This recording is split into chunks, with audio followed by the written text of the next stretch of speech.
2025년 12월 4일 새벽 2시 43분, 저는 B-21 전투기의 조종석에서 서울 상공 1만 2,000m를 날고 있었습니다.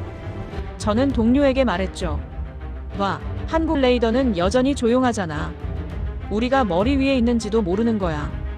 6세대 스텔스는 차원이 다르다고. 저희는 한국의 방공망을 구멍 뚫린 치즈라 비웃으며 자신만만하게 비행을 계속했습니다. 하지만 그 순간 제가 전혀 몰랐던 일이 벌어지고 있었습니다. 대전 국방과학연구소 위성관제실의 모니터에는 이상한 신호가 포착되고 있었던 겁니다. 지상 레이더는 침묵했지만 바로 우주 550km 상공에서 이틀 전 발사된 한국의 초고 해상도 위성 아리랑 7호가 저희의 모든 움직임을 0.3m 해상도로 기록하고 있었습니다. 과연 세계 최고 스텔스라 자부하던 저는 제가 완벽하게 발가벗겨졌다는 사실을 알게 되었을까요? 지금부터 제 오만함이 어떻게 참담한 굴욕으로 바뀌었는지 전해드리겠습니다. 코리아 화이팅이라고 댓글 남겨주세요. 그리고 구독과 좋아요는 감동을 전달하는데 큰 힘이 됩니다. 안녕하세요. 저는 제임스 카터입니다. 미 공군 소령이죠. 아니, 정확히는 전미 공군 소령이라고 해야겠네요. 제가 이 이야기를 하는 이유는 단 하나입니다. 오만함이 얼마나 무서운 것인지 여러분께 전하고 싶어서입니다. 2025년 12월 4일 새벽, 저는 B-21 전투기의 조종석에 앉아 있었습니다. 고도 1만 2,000m 서울 상공이었죠. 창밖으로 보이는 서울의 야경은 정말 아름다웠습니다. 수백만 개의 불빛이 반짝이며 거대한 도시를 수놓고 있었어요. 한강이 도시를 가로지르며 흐르는 모습도 보였죠. B-21. 사람들은 이 기체를 하늘의 유령이라고 불렀습니다. 전 세계 어떤 레이더도 우리를 잡을 수 없었으니까요. 저는 이 기체를 조종한 지 3년째였고 단 한 번도 포착된 적이 없었어요. 저와 함께 비행하던 마크가 헤드셋 너머로 말했습니다. 제임스, 레이더 화면 봤어? 조용하기 그지없어. 저는 비웃으며 대답했습니다. 당연하지. 한국 애들이 우리를 잡을 수 있을 거라고 생각해. 그들의 방공망은 1990년대 수준이야. 없는 거나 마찬가지지. 난 이미 승리한 게임이라고 믿고 있었습니다. 한국 방공망? 그냥 배경음악 정도라고 생각했죠. 사실 저는 그날 임무가 너무 쉬워서 지루하기까지 했습니다. 러시아도 못 잡고 중국도 못 잡는데 한국이 잡을 리 없다고 확신했어요. 구멍 뚫린 치즈라고 표현했던 게 기억나네요. 얼마나 오만했는지 모르겠어요. 저는 계기판을 확인하며 마크에게 또 한 번 말했습니다. 한국 애들은 지금 우리가 머리 위에 있는지도 모를 거야. 6세대 스텔스는 차원이 다르다고. 이건 그냥 산책이나 다름없어. 마크도 웃으며 동의했습니다. 오산기지 레이더도 조용하고 서울 방공 시스템도 아무 반응이 없다면서요. 우리는 완전히 방심하고 있었어요. 저는 심지어 서울 상공을 한 바퀴 더 돌자고 제안했습니다. 어차피 안 보이는데 뭐가 문제냐고 경치나 구경하자고 농담을 던졌죠. 그만큼 저는 자신만만했습니다. 하지만 바로 그때 HUD 화면이 한 번 깜빡였습니다. 그냥 순간적인 전기 노이즈라고 생각했어요. 별 의미 없는 일이라고 말이죠. 얼마나 어리석었는지요. 저는 그 순간 제가 완벽하게 노출되고 있다는 사실을 전혀 몰랐습니다. 대전에 있는 국방과학연구소 위성관제실에서는 이미 이상한 신호가 포착되고 있었던 거죠. 물론 저는 꿈에도 몰랐습니다. 저는 그저 서울 상공을 유유히 날아가며 제 자신감에 도취되어 있었을 뿐이었어요. 이날 밤이 내 경력의 전환점이 될 줄은 몰랐습니다. 아니, 제 인생 전체의 전환점이 될 줄은요. 지금 생각하면 그때의 제가 얼마나 어리석었는지 모르겠습니다. 오만함은 언제나 몰락의 시작이라는 걸 저는 곧 뼈저리게 깨닫게 될 테니까요. 나중에 알게 된 사실이지만 제가 서울 상공을 유유히 날아다니던 바로 그 시각 대전 국방과학연구소에서는 긴급 상황이 벌어지고 있었습니다. 김태현 박사. 42세의 베테랑 위성 분석가였죠. 그분은 그날 밤 특별한 임무를 맡고 있었습니다. 이틀 전 발사된 아리랑 7호의 초기 운영 점검. 발사 후 첫 교시는 성공했지만 아직 본격적인 성능 검증이 끝나지 않은 상태였어요. 새벽 관제실은 조용했습니다. 형광등 불빛과 모니터의 푸른 빛만이 어둠을 밝히고 있었죠. 김 박사는 식은 커피를 한 모금 마시며 데이터를 확인하고 있었습니다. 그때였습니다. 삑! 새벽 관제실을 가르는 날카로운 경고음. 김 박사는 손에 쥔 커피잔을 떨어뜨릴 뻔했습니다. 잔이 책상 모서리에 부딪히며 커피가 튀었죠. 하지만 그는 신경 쓸 겨를이 없었어요. 모니터 화면이 붉게 깜빡이고 있었습니다. 뭐지? 화면을 확대했습니다. 서울 상공 1만 2천 미터. 그곳에 뭔가 있었어요. 빛도 없고 열도 없는 거대한 검은 그림자. 레이더로는 존재하지 않는 유령 같은 점 하나. 김 박사의 심장이 빠르게 뛰기 시작했습니다. 설마 위성 오류인가?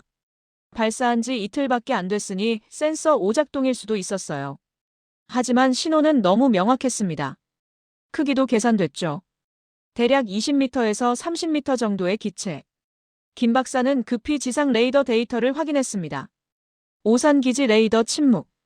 서울 방공 시스템 침묵. 아무것도 잡히지 않고 있었어요. 오직 아리랑 7호만이 그것을 보고 있었습니다.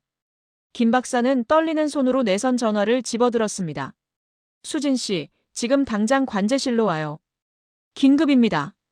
이수진 연구원이 헐레벌떡 뛰어왔습니다. 잠에서 깬 얼굴이었지만 모니터를 보자마자 표정이 굳어졌어요. 이게 뭡니까? 모르겠어요. 레이더에는 안 잡히는데 위성에만 잡혀요. 크기는 항공기급입니다. 두 사람은 침묵했습니다. 레이더를 피할 수 있는 항공기. 답은 하나뿐이었죠. 스텔스. 이수진 연구원이 떨리는 목소리로 말했습니다. 하지만 설마 미군이 동맹국 상공을 무단으로? 김 박사는 대답하지 않았습니다. 대신 화면을 다시 확대했어요. 신호는 더욱 선명해졌습니다. 이건 오류가 아니었어요. 이거 진짜면. 김 박사가 말을 이었습니다. 전례 없는 사건입니다. 어떻게 하시겠습니까? 국가 기밀로 즉시 올려야 합니다. 지금 당장. 김 박사는 떨리는 손으로 키보드를 두드렸습니다. 신호 데이터를 저장하고 스크린샷을 찍고 모든 기록을 백업했죠. 이 증거를 절대 잃어서는 안 됐습니다. 발사 이틀 만에 아리랑 7호가 포착한 것. 그것은 세계 최강이라는 미국의 스텔스 폭격기였습니다. 김 박사는 상급자에게 전화를 걸었습니다. 새벽 3시였지만 이건 기다릴 수 있는 문제가 아니었어요. 전화벨이 울렸습니다. 2번, 3번. 여보세요? 소장님, 김태현입니다. 지금 당장 연구소로 오셔야 합니다. 무슨 일인가? 김 박사는 잠시 숨을 고르고 말했습니다. 우리가 보이지 않는 것을 봤습니다. 저는 그날 새벽 임무를 무사히 마치고 오산 기지로 돌아왔습니다. 착륙 후 디브리핑을 마치고 숙소로 들어갈 때까지만 해도 모든 게 완벽했어요. 성공적인 임무였고 아무도 우리를 발견하지 못했죠.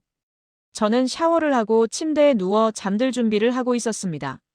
그런데 새벽 4시 30분쯤 제 휴대폰이 울렸어요. 펜타곤에서 걸려온 긴급 전화였습니다.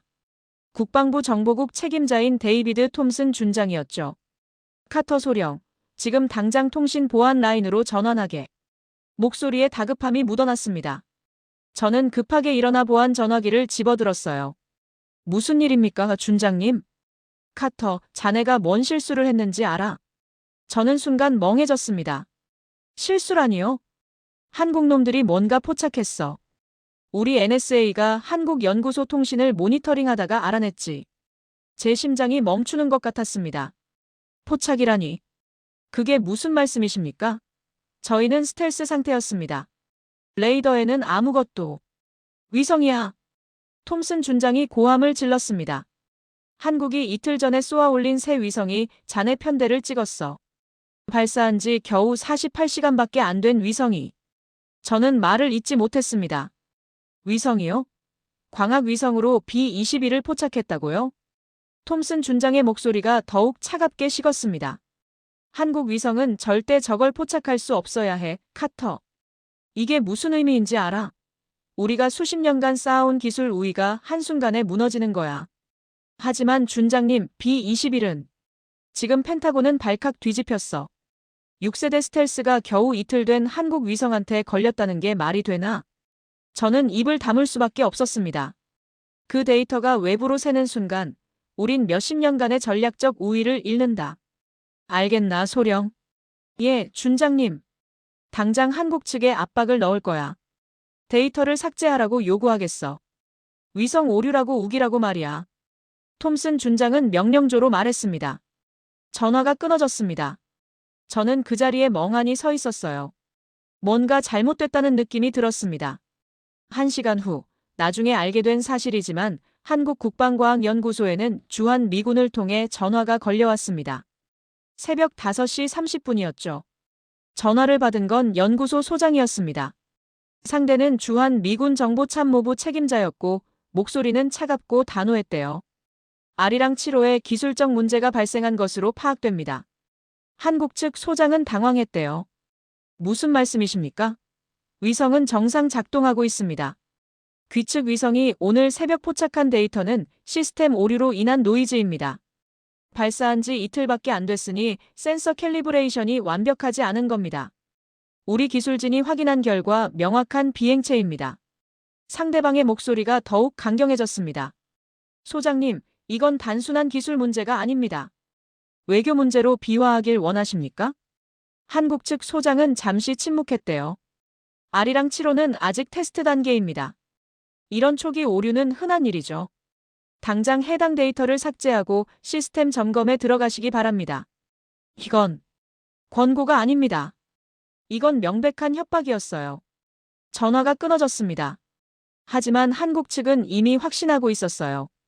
미국의 이런 과잉 반응 자체가 증거였죠. 만약 정말 오류였다면 이렇게까지 강경하게 나올 이유가 없었으니까요. 김태현 박사는 소장에게 말했대요. 이건 오류가 아닙니다. 미국이 뭔가 숨기고 있어요. 그리고 조용히 제안했죠.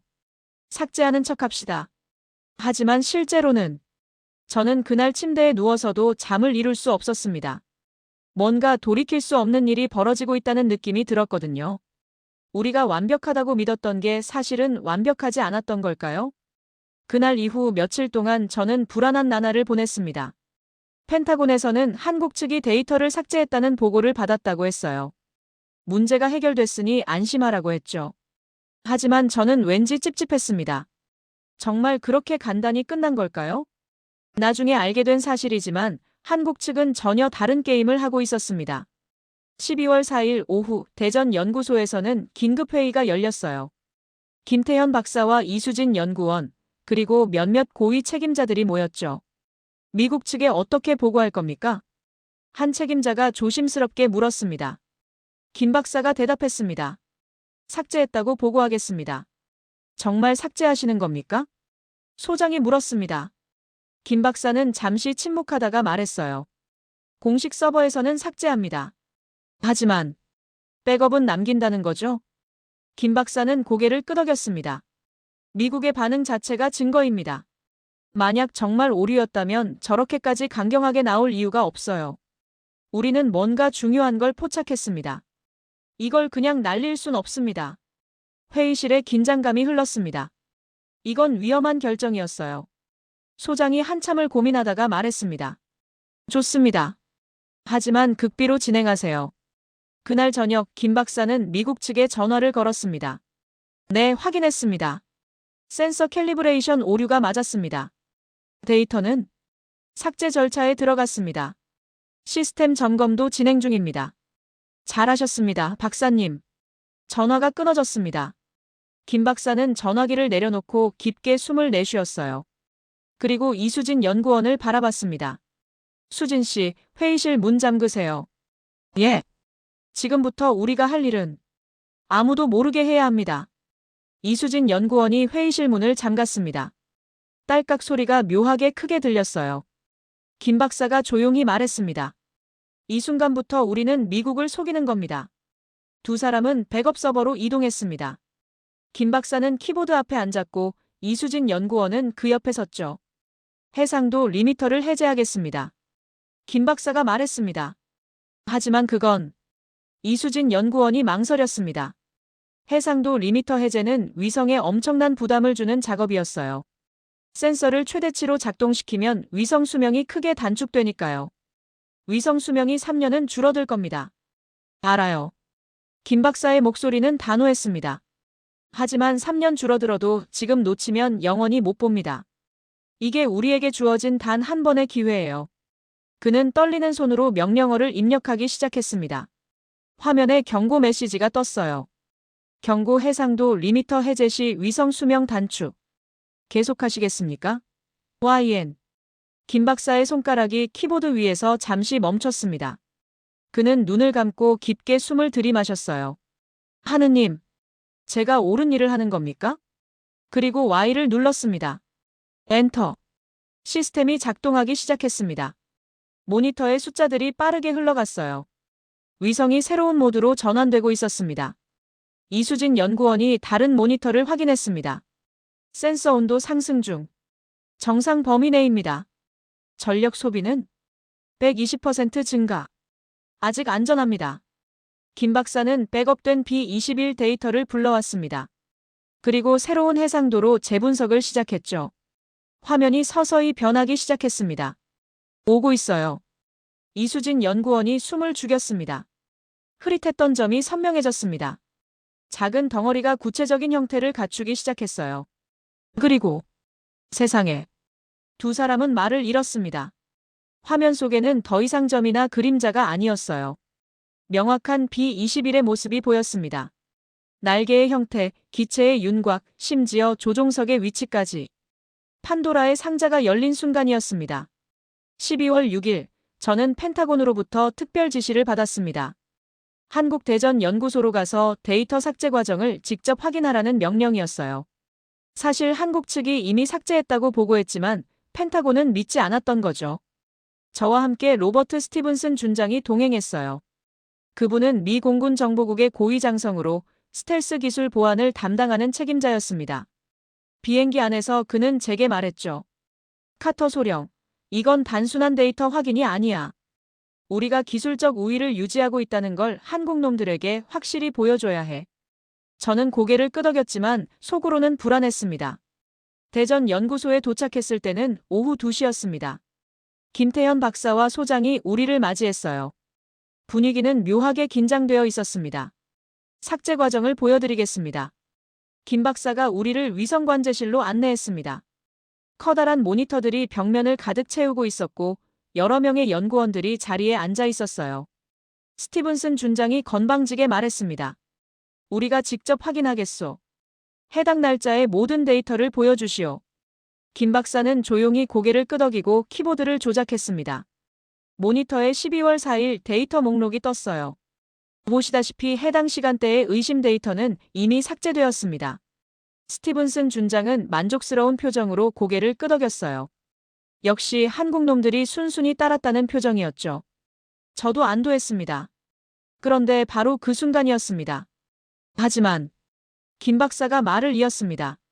삭제하기 전에 백업은 해두었습니다. 스티븐슨 준장의 얼굴에서 미소가 사라졌습니다. 뭐라고? 표준 절차입니다, 준장님. 모든 위성 데이터는 삭제 전 백업을 거칩니다. 나중에 오류 분석을 위해서죠. 우리는 뭐라고 대답할 수가 없었어요.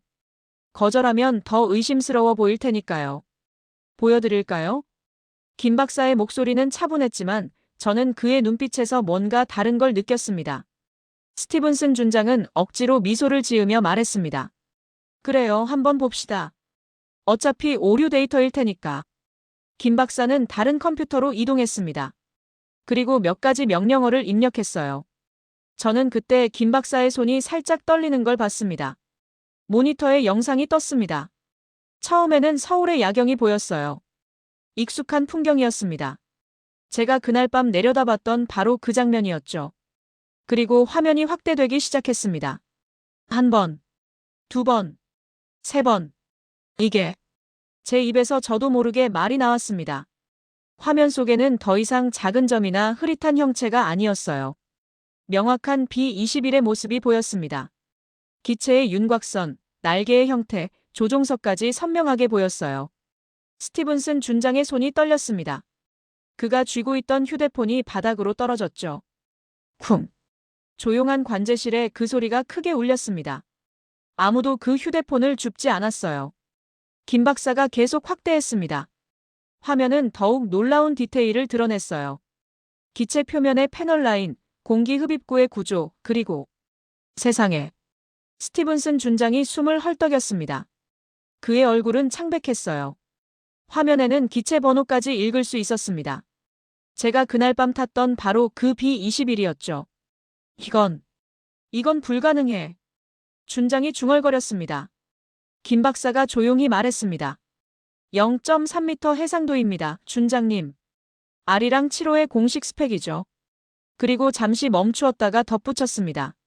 물론 실제로는 이보다 더 좋습니다만. 그 순간 저는 알았습니다. 우리가 완전히 패배했다는 걸. 우리가 자랑하던 하늘의 유령이 완전히 발가벗겨진 채로 한국 연구소의 모니터에 떠 있었으니까요. 스티븐슨 준장은 한참 동안 말을 잇지 못했습니다. 그는 떨리는 손으로 바닥에 떨어진 휴대폰을 주우려다가 포기했어요. 대신 의자를 잡고 비틀거리며 앉았습니다. 어떻게? 그가 간신히 말을 이었습니다. 어떻게 이게 가능하죠? 김 박사는 대답하지 않았습니다. 단지 화면을 가리킬 뿐이었어요. 증거는 거기 있었으니까요. 우리의 오만함이 무너지는 순간이었습니다. 스티븐슨 준장은 한참 동안 말을 잇지 못했습니다. 저도 마찬가지였어요. 우리가 보고 있는 게 현실인지 믿기지 않았거든요. B-21. 세계에서 가장 완벽한 스텔스 기술을 적용한 항공기. 어떤 센서로도 잡을 수 없다는 게 정설이었어요. 그런데 지금 그 보이지 않는 비행기가 화면에 선명하게 떠 있었습니다. 어떻게? 제가 떨리는 목소리로 물었습니다. 어떻게 이게 가능하죠? 김 박사는 잠시 망설이다가 대답했어요. 광학 센서입니다, 소령님. 레이더가 아니라 빛으로 보는 거죠. 스티븐슨 준장이 비웃듯 말했습니다. 그건 우리도 알아요. 하지만 B-21은 적외선도 억제하고 야간에는 가시광선도 거의 없소. 대체 무슨 센서를 쓴 겁니까? 김 박사는 이수진 연구원과 눈빛을 교환했습니다. 그리고 조심스럽게 말을 꺼냈어요. 양자 필터링 기술입니다. 양자 필터링. 우리는 처음 듣는 용어였어요. 김 박사가 모니터를 가리키며 설명했습니다. 일반 센서는 물체에서 반사되는 빛을 봅니다. 그래서 스텔스 기술로 반사를 막으면 안 보이죠. 하지만 우리는 다른 걸 봅니다. 다른 걸? 없는 빛을요. 김 박사가 계속 설명했습니다. 우주에서 지구로 내려오는 빛은 균일합니다. 하지만 물체가 있으면 그 빛의 패턴이 변합니다.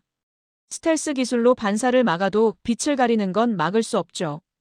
양자 센서는 바로 그 미세한 변화를 감지합니다. 그림자의 그림자를 보는 겁니다. 저는 충격을 받았습니다. 그건 완전히 다른 접근이잖아요. 그렇습니다. 우리는 스텔스를 뚫은 게 아닙니다. 아예 우회했죠. 이수진 연구원이 키보드를 조작하자 화면에 데이터 분석 과정이 나타났습니다. 복잡한 그래프였는데 B-21이 통과한 경로의 빛 패턴이 주변과 미세하게 달랐어요. 제가 중얼거렸습니다. 이건 게임 체인저입니다. 스티븐슨 준장의 얼굴은 이제 창백함을 넘어 굳어 있었습니다. 수십억 달러짜리 B-21이 종이 비행기가 됐군요. 그는 떨리는 손으로 휴대폰을 집어들어 펜타곤에 전화를 걸었어요. 무슨 대화를 나눴는지는 모르겠지만 표정을 보니 상황이 심각하다는 걸 알 수 있었습니다. 전화를 끄는 스티븐슨 준장이 김 박사를 바라봤습니다. 이제 그의 눈빛에는 오만함이 사라졌어요. 대신 존중과 두려움이 섞여 있었죠. 이 기술은 어디까지 개발된 겁니까? 김 박사가 담담하게 대답했습니다. R이랑 7호가 첫 실전 테스트였습니다. 그리고 보시다시피 성공적이었죠. 스티븐슨 준장이 한숨을 길게 내쉬었습니다. 우리가 알던 게임의 룰이 바뀌었군요. 저는 그 순간 깨달았습니다. 우리가 수십 년 동안 쌓아온 기술적 우위가 단 이틀 만에 무너졌다는 걸 말이죠. 한국이 조용히 그러나 결정적으로 판을 뒤집어버린 겁니다. 우리가 알던 물리학, 우리가 믿던 전략이 더 이상 유효하지 않았습니다. 대전 연구소를 나올 때 저는 완전히 다른 사람이 되어 있었습니다. 자신감 넘치던 미 공군 소령에서 패배를 인정해야 하는 군인으로 말이죠. 스티븐슨 준장은 차 안에서 한마디도 하지 않았어요. 그저 창밖만 바라보며 무언가 골똘히 생각하고 있었습니다. 오산 기지로 돌아온 우리를 기다리고 있던 건 펜타곤의 긴급 화상회의였습니다. 국방부 장관을 비롯한 고위 인사들이 모두 참석했어요. 분위기는 장례식장처럼 무거웠습니다. 한국이 정말 B-21을 포착했다는 겁니까? 장관이 믿을 수 없다는 표정으로 물었습니다. 스티븐슨 준장이 고개를 끄덕였어요. 네, 각하. 0.3m 해상도의 선명한 영상입니다. 기체 번호까지 읽을 수 있었습니다. 게다가 그들은 양자 필터링이라는 새로운 기술을 사용하고 있습니다. 회의실이 술렁였습니다. 이 기술을 우리가 확보해야 합니다. 장관이 단호하게 말했습니다. 압박은 이미 실패했습니다, 각하. 이제 다른 접근이 필요합니다. 저는 그 순간 우리의 입장이 완전히 바뀌었다는 걸 알았어요. 사흘 후 주한 미국 대사관을 통해 한국 국방부에 공식 요청이 들어갔습니다. 이번에는 명령조가 아니었어요. 정중한 협력 제안이었죠. 아리랑 7호의 양자 센서 기술에 대해 기술 협력을 논의하고 싶습니다. 나중에 들은 이야기지만 한국 측은 이 제안을 받고 회의를 열었다고 해요. 미국이 태도를 바꿨습니다. 한 관계자가 말했습니다. 우리가 원하는 게 뭡니까? 국방부 차관이 물었습니다. 김태현 박사가 준비해온 목록을 펼쳤어요. 첫째, 한미 정보 공유에서 대등한 위치 보장. 둘째, 미국의 정찰 위성 데이터 실시간 접근권. 셋째, 차세대 스텔스 기술 공동 개발 참여권. 과거라면 상상도 할 수 없는 요구였어요. 미국의 답변은 일주일 후에 왔습니다. 한국의 요구사항 7개 중 6개를 수용하겠습니다. 펜타곤 회의실에서 이 결정이 내려졌을 때 분위기는 착잡했대요. 이게 우리가 한국에게 무릎 꿇는 겁니까? 한 장성이 물었습니다. 무릎을 꿇는 게 아닙니다. 국방장관이 차갑게 말했습니다. 우리는 그들의 기술이 필요합니다. 지금 당장 12월 15일 한미기술협력협정이 체결됐습니다. 공식적으로는 상호 협력 강화라고 발표됐지만 속내를 아는 사람들은 모두 알고 있었어요. 저는 조인식에 참관했습니다. 양국 장성들이 악수하고 웃는 모습을 보면서 저는 씁쓸했어요. 불과 열흘 전만 해도 한국을 무시하고 비웃었던 제 자신이 부끄러웠습니다. 조인식 단상에서 미국 국방장관이 연설을 했어요. 한미 동맹은 새로운 단계로 진입했습니다. 우리는 서로의 강점을 존중하며 존중. 그 단어가 유난히 크게 들렸습니다. 며칠 전만 해도 우리는 명령하고 압박했는데 이제는 존중이라는 단어를 써야 하는 처지가 됐으니까요. 조인식이 끝난 후 저는 우연히 김태현 박사와 마주쳤습니다. 그분은 저를 알아보고 가볍게 고개를 숙였어요. 소령님, 그날 밤 비행은 어떠셨습니까? 그 질문에 저는 아무 대답도 할 수 없었습니다. 김 박사가 미소를 지으며 말했죠. 걱정하지 마세요. 이제는 같은 편이니까요. 그리고 잠시 멈추었다가 덧붙였습니다. 다만 앞으로는 서로 존중하면서 협력했으면 좋겠습니다. 동맹이란 원래 그런 거니까요. 저는 고개를 끄덕일 수밖에 없었습니다. 며칠 후 펜타곤 브리핑룸에서 첫 공동회의가 열렸습니다. 저도 참석했어요. 회의가 시작되자 한국 측 자료가 메인 스크린에 떴습니다. 아리랑 7호의 데이터였죠. 과거 같았으면 미국 위성 데이터가 중심이었을 텐데 이제는 한국 자료가 브리핑의 핵심이 됐습니다. 에나로국 가정찰국 국장이 말했습니다. 이 데이터는 우리 위성으로는 불가능한 정밀도입니다. 한국의 협력에 감사드립니다. 감사. 명령이 아니라 감사였습니다. 갑과 을의 위치가 완전히 바뀐 순간이었습니다. 그로부터 6개월이 지났습니다. 2025년 6월, 저는 여전히 B-21 조종사로 복무하고 있지만 이제는 모든 게 달라졌어요. 한반도 상공을 비행할 때마다 저는 고개를 들어 하늘을 바라봅니다. 거기 550km 상공에 아리랑 7호가 있다는 걸 알기 때문이죠. 한미기술협력협정 이후 많은 것들이 변했습니다. 미국은 한국에게 정찰 위성 데이터를 실시간으로 제공하기 시작했어요. 동시에 한국의 양자 센서 기술을 공동 연구하게 됐죠. 이제 우리는 진짜 동등한 파트너가 된 겁니다. 가장 놀라운 건 국제사회의 반응이었어요. 한국이 독자 개발한 양자 필터링 기술 소식이 알려지자 전 세계가 충격에 빠졌습니다. 러시아와 중국은 긴급히 자체 기술 개발에 나섰고 유럽 국가들은 한국과의 협력을 타진하기 시작했죠. 어느 날 김태현 박사와 대화할 기회가 있었습니다. 공동 연구회의에서였는데 저는 그분께 솔직하게 물어봤어요. 박사님, 처음부터 이렇게 될 거라고 예상하셨습니까? 김 박사는 잠시 생각하더니 고개를 저었습니다. 아닙니다. 우리도 놀랐어요. 발사 이틀 만에 스텔스기를 포착한 건 예상 밖이었습니다. 하지만 그 순간을 놓치지 않았죠. 순간을 놓치지 않았다. 네. 기회는 준비된 자에게 찾아옵니다. 우리는 10년 동안 조용히 준비했고 그 순간이 왔을 때 잡은 겁니다. 저는 그 말의 의미를 이해했습니다. 한국은 작은 나라가 아니었어요. 조용히 준비하는 나라였던 겁니다. 지난주에는 흥미로운 소식을 들었어요. 북한이 미사일 발사 준비를 하다가 갑자기 중단했다는 겁니다. 이유는 간단했죠. 한국의 위성이 그들의 모든 움직임을 실시간으로 포착하고 있다는 걸 알았기 때문입니다. 숨을 곳이 없어진 거예요. 중국도 비슷했습니다. 동해 상공에서 훈련하던 중국 전투기들이 갑자기 조심스러워졌어요. 한국의 위성이 그들을 지켜보고 있다는 걸 의식한 거죠. 작은 위성 하나가 지역 안보 판도를 바꿔놓은 겁니다. 저는 요즘 후배들에게 자주 말합니다. 절대 상대를 무시하지 마라. 작다고 기술이 뒤처졌다고 얕잡아보는 순간 우리가 당한 것처럼 큰 코 다칠 수 있다. 그들은 처음엔 이해하지 못합니다. 하지만 제가 그날 밤 이야기를 들려주면 모두 입을 다물죠. 어젯밤 임무비행 중에 저는 다시 한번 하늘을 올려다봤습니다. 밤하늘에는 수많은 별들이 반짝이고 있었어요. 그중 하나가 아리랑 7호였을 겁니다. 보이지 않지만 분명히 거기 있고 조용히 모든 걸 지켜보고 있죠. 이제 한반도는 더 이상 누구나 침투할 수 있는 곳이 아닙니다. 우주에서 내려다보는 눈이 있으니까요. 그리고 그 눈은 한국이 스스로 만들어낸 거예요. 그날 밤 제가 서울 상공을 유유히 날며 한국을 비웃던 그 순간이 아직도 생생합니다. 구멍 뚫린 치즈라고 표현했던 제 오만함이 얼마나 어리석었는지요. 저는 지상 레이더만 생각했습니다. 하지만 한국은 이미 우주를 보고 있었어요.